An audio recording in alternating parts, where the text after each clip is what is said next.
Você entraria em um avião pilotado por um adolescente de 15 anos?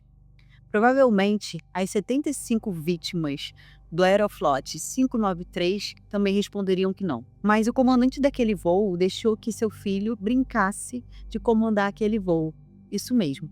E em apenas 3 minutos, essa brincadeira se transformou em tragédia, matando todos que estavam a bordo. Essa tragédia aconteceu há 30 anos na Rússia, mas até hoje é considerada a maior tragédia e a mais evitável da história da aviação do mundo. Eu sou Andressa Grimaldi e hoje você vai conhecer por que o voo Aeroflot 593 entrou para a história da aviação mundial, num voo que deveria ser tranquila, mas virou a história mais bizarra da aviação mundial. E assim como eu, você vai terminar essa história com aquele sentimento profundo de indignação. Então já aproveita, comenta, compartilha e curte para mais pessoas conhecerem essa história. Então pega a sua pipoca e vem comigo nessa história inacreditável. A companhia russa Aeroflot, que ganhou força internacional após a Segunda Guerra Mundial, costumava operar com aviões de fabricação soviética. No entanto, diante da crescente competição internacional nos anos 90, a empresa decidiu renovar sua frota e se abrir ao mercado ocidental. Assim, entre 92 e 93, adquiriu aeronaves modernas como a Airbus 310, um avião sofisticado e fabricado fora da Rússia, algo até então incomum. Para garantir a segurança da operação dessas novas aeronaves, a Aeroflot selecionou 16 de seus melhores pilotos para receber treinamento intensivo e aprender a pilotar esses aviões ocidentais, com tecnologia completamente diferente da que estavam acostumados. Dito isso, no dia 23 de março de 94, um pouco depois da meia-noite, o voo Aeroflot 593 saía de Moscou com destino a Hong Kong. Havia 75 ocupantes, sendo 63 passageiros e 12 tripulantes. Entre a tripulação havia 3 pilotos. Eram eles: Andrei Danilov, ele era o comandante master, ele tinha 40 anos de idade, tinha 9.600 horas de voo, sendo 950 delas no Airbus 310. Yaroslav Kudrynsky, ele era o segundo comandante, 39 anos de idade, 9.000 horas de voo, sendo delas 750 horas no Airbus. Igor Piskarov, ele era o mais novo, ele tinha 33 anos de idade, ele era o copiloto, tinha 5.800 horas de voo, e 440 no Airbus. Pilotos experientes, uma aeronave super moderna para a época, viagem internacional, destino internacional, que era muito comum para eles, eram habituados a fazer isso, tudo parecia tranquilo. O voo 732 decolou sem apresentar nenhuma normalidade. Após algum tempo, o jantar foi servido normalmente e, em seguida, as bandejas recolhidas. Alguns passageiros aproveitaram para dormir, enquanto outros apenas relaxavam. Cerca de 4 horas após a decolagem, o comandante principal, o Danilov, transferiu o comando da aeronave para o segundo comandante, o Kudrynsky. Ele estava na hora de tirar aquele seu período de descanso na primeira classe. O piloto substituto, o Kudrynsky, levava seus 2 filhos em seu primeiro voo internacional. E eles foram levados para a cabine de controle a pedido dele por um terceiro piloto da Aeroflot, que estava viajando como passageiro e pediu para o comandante para acompanhar o voo de jump seat, um assento retrátil que fica atrás dos bancos do piloto e do copiloto. Enquanto o piloto e o copiloto estavam de serviço, haviam 5 pessoas na cabine dos pilotos. Eram elas: Kudrynsky, o piloto, o copiloto Piskarov, o filho de Kudrynsky, Eldar, de 15 anos, e a filha, Yana, 13 anos, e o outro piloto, o Vladimir Makarov, que voava como passageiro. Foi nesse momento que começou a cadeia de eventos fatais. Vou ressaltar aqui, gente, que naquela época era muito comum a presença de convidados, de passageiros ali na cabine de comando, mesmo sendo totalmente fora de ética ou violando todos os sentidos de segurança, era uma cultura aceitável na aviação. O conceito de cabine estéreo, que limita qualquer tipo de acesso na cabine de piloto, que transforma a cabine um espaço à parte do restante da aeronave, ela só foi implementado depois dos ataques de 11 de setembro. Em nenhum momento o Kudrynsky transfere o controle da aeronave ao copiloto. ao Igor Piskarev, que permanece no assento direito apenas supervisionando os sistemas e mantendo a comunicação por rádio. Um detalhe crucial é que enquanto os 5 presentes na cabine conversavam descontraidamente, Piskarev reclina seu assento totalmente para trás, de forma muito relaxada, afastando-se consideravelmente dos comandos da aeronave, o que comprometeu sua capacidade de reação imediata no decorrer dos acontecimentos. A primeira falha grave ocorre quando Kudrynsky convida sua filha Iana, de apenas 13 anos, para se sentar no assento do comandante. Com um tom descontraído, ele encoraja a pilotar a aeronave, instruindo-a a colocar as mãos no manche e assumir os controles, ainda que de forma simbólica, já que o piloto automático já estava ativo.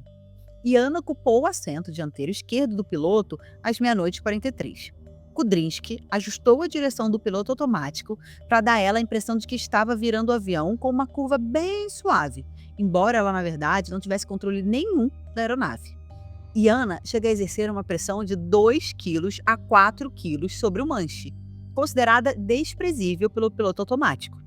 Iana permanece cerca de 7 minutos e meio sentada no lugar do seu pai, o piloto, enquanto a tripulação conversava, sem prestar nenhuma atenção nos parâmetros de voo.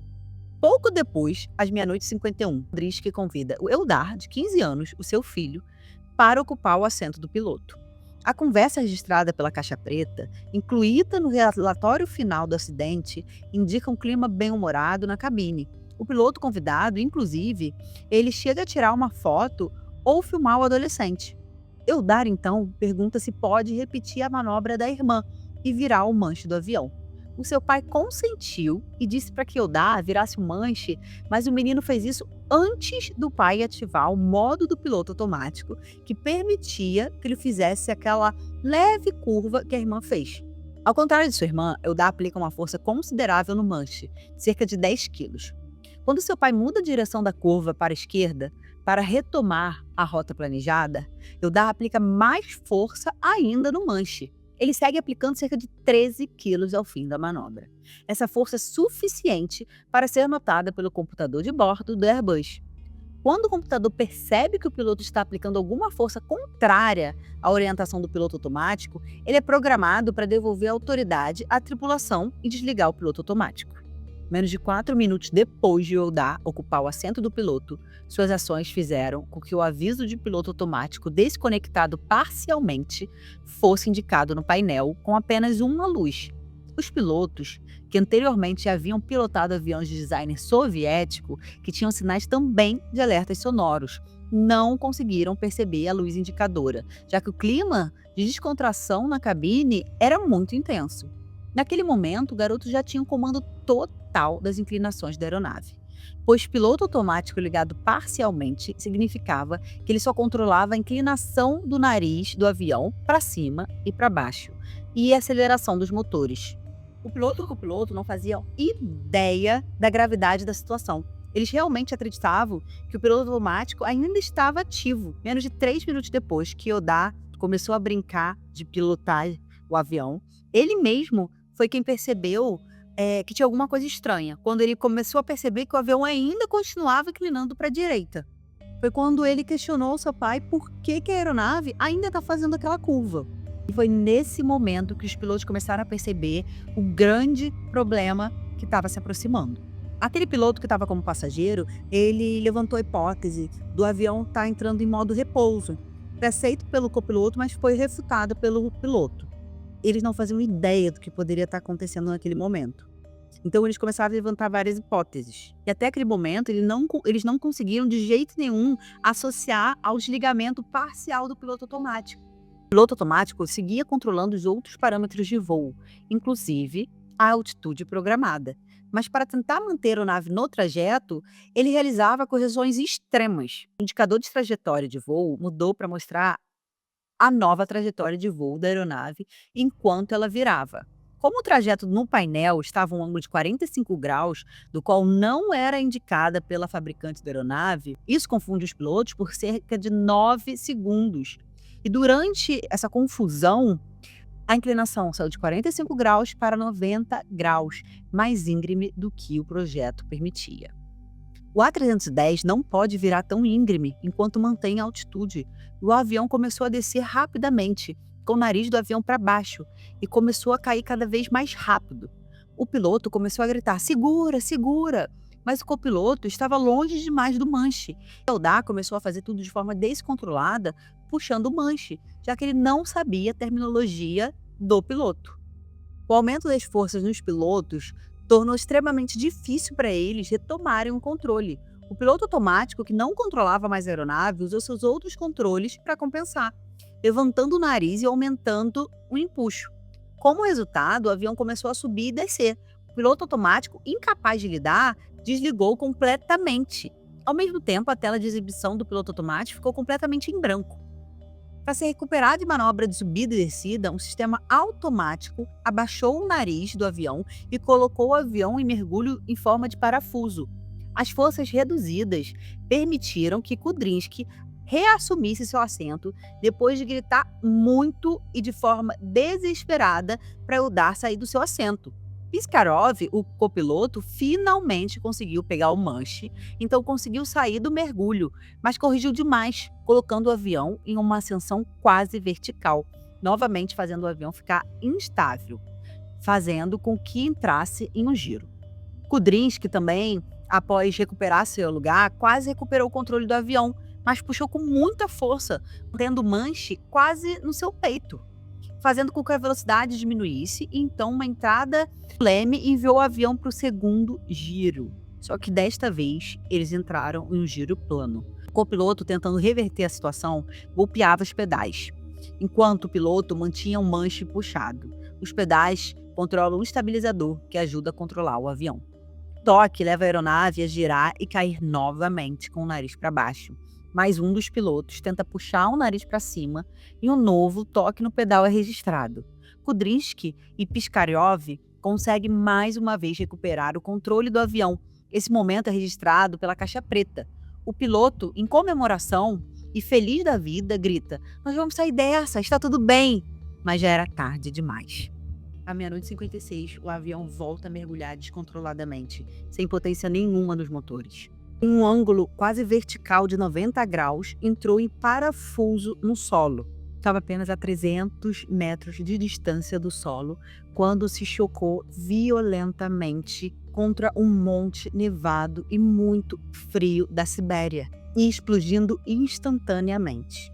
Em questão de segundos, a aeronave se despedaçou, espalhando os troços para todos os lados e vitimizando todos os 75 ocupantes a bordo.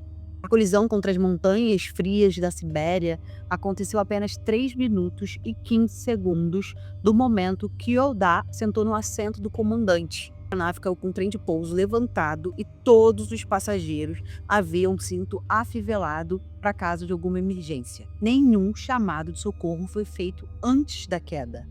Os destroços foram localizados em uma encosta remota nas montanhas, a cerca de 20 quilômetros da Rússia. E a caixa preta do voo foi encontrada no segundo dia de busca.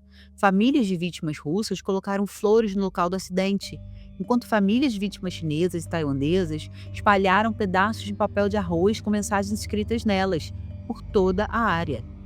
Os investigadores ficaram extremamente chocados com o que ouviram da caixa preta. Era difícil acreditar. As gravações revelaram que a tragédia foi provocada, sobretudo, por uma bizarra irresponsabilidade humana. Embora a caixa preta tenha sido encontrada 2 dias após o acidente, as informações só vieram a público em setembro, ou seja, 6 meses depois, gerando um escândalo internacional. A repercussão foi tão grave que a companhia aérea passou a figurar entre as mais perigosas e não confiáveis do mundo. Não houve absolutamente nenhuma falha técnica no avião. E vale lembrar que o avião continua sendo o meio de transporte mais seguro do mundo. A irresponsabilidade humana é que vai contra essa segurança.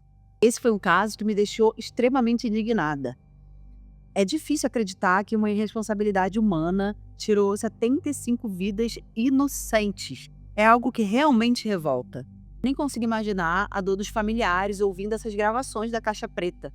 A dor, a raiva, o sentimento que poderia ter sido diferente. Agora me conta aqui nos comentários, você já conhecia esse caso? O que você achou desse caso? E realmente acha que essa tragédia poderia ter sido evitada? E claro, se esse vídeo te prendeu até aqui, não esquece de curtir, comentar e compartilhar com quem você acredita que tem que conhecer essa história. Nos vemos no próximo caso. Tchau!